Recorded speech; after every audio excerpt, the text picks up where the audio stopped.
NCERT की कक्षा 8 की सामाजिक विज्ञान की नई किताबों में एक बार फिर बड़ा बदलाव किया गया है। अब छात्रों को अकबर महान नहीं बल्कि अकबर निर्मम पढ़ाया जाएगा।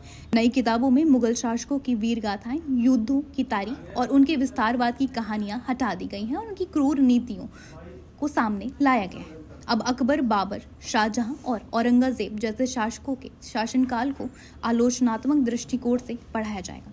शिक्षा मंत्रालय का कहना है कि ये कदम नई पीढ़ी को सच्चा और संतुलित इतिहास बताने के उद्देश्य से उठाया गया है। केंद्रीय शिक्षा मंत्री ने कहा कि अब छात्रों तक वही जानकारी पहुंचेगी जो भारत की गौरवशाली परंपरा, संस्कृति और असली ऐतिहासिक संदर्भों को सामने लाती है।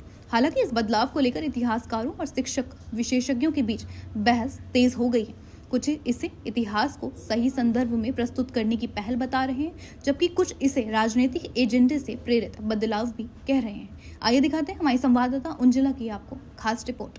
अब अकबर महान नहीं, अकबर निर्मम था पढ़ाया जाएगा। एनसीईआरटी की किताबों में एक बार फिर से बड़ा बदलाव हुआ। कक्षा 8 की सामाजिक विज्ञान की नई किताबों में अब मुगल शासकों की वीर गाथाएं नहीं बल्कि उनकी क्रूरता पढ़ाई जाएगी। पहले बच्चों को अकबर, औरंगजेब, शाहजहां और बाबर जैसे शासकों की विरासत से जानकारी दी जाती थी, लेकिन अब इन हिस्सों को हटा दिया गया है। शिक्षा मंत्रालय की माने तो नई पीढ़ी को सही इतिहास और तथ्य बताना जरूरी है। केंद्रीय मंत्री का कहना है कि छात्रों तक वही जानकारी पहुंचे देश के गौरव और सभ्यता को सामने लाए।